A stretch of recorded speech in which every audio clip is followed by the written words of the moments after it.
Let's now put the spotlight on the F&O segment. Bhavin Desai, equity derivatives analyst at Motilal Oswal Financial Services, is joining us now.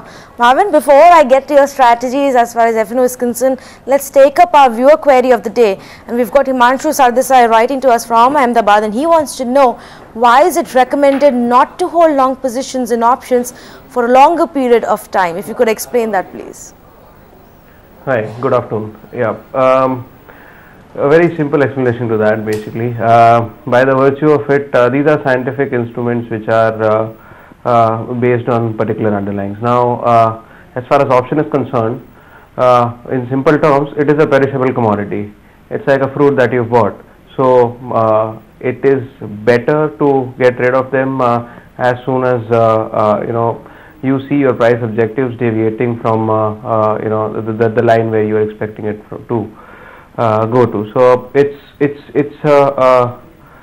a cost that you bear every day for holding on to that particular asset. So that is the basic logic behind not holding on to the asset for a long period of time, because every day you're paying something to be into that particular asset. So that is the wasting asset or the perishable nature of the instrument, which is what is advocating the fact that it should be held only for a limited period.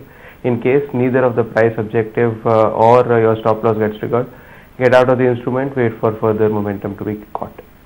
Right, Bhavin, just stay with us. Let's also remind the viewers that if you want to learn more about the world of derivatives, then you can email us at fnospotlight@bloombergtvindia.com, and we'll get the experts to decode derivatives for you. Bhavin, coming to the strategies, really, we've had a very busy week with a lot of big news developments coming through. What's your call as far as the Nifty is concerned now? What remains to be seen is what all has unwound, which got into the market, F&O market in yesterday's trade.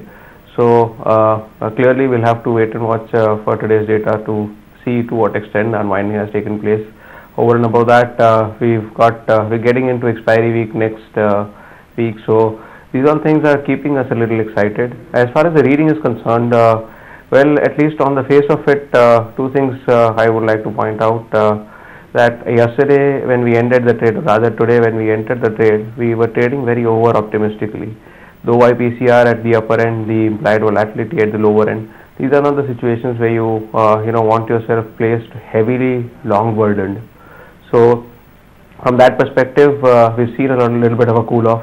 Now at this juncture, there are chances that people might want to get into a Nifty or other particular stocks. So what we would suggest is that get into it, hang on to your positions if you want to, but please place hedges, please have hedges in place. And with a view to that, one can go and deploy a simple hedging strategy, buy a 5900 put, sell simultaneously a 5800 put of September series. Considering the time decay and the entire factor of expiry, all you pay is not more than 17 rupees. So roughly about 800 rupees is what you have at stake to lose in case Nifty moves up from here. And in case if the worst happens, about 4,100 is something that you should be expecting in terms of a payoff. Right, Bhavin, we leave it at that. Thanks for joining us today. That's as far as the F&O segment itself is concerned. We'll take a quick break now, but don't go anywhere. Up next is a special policy discussion with our expert panel. Stay tuned.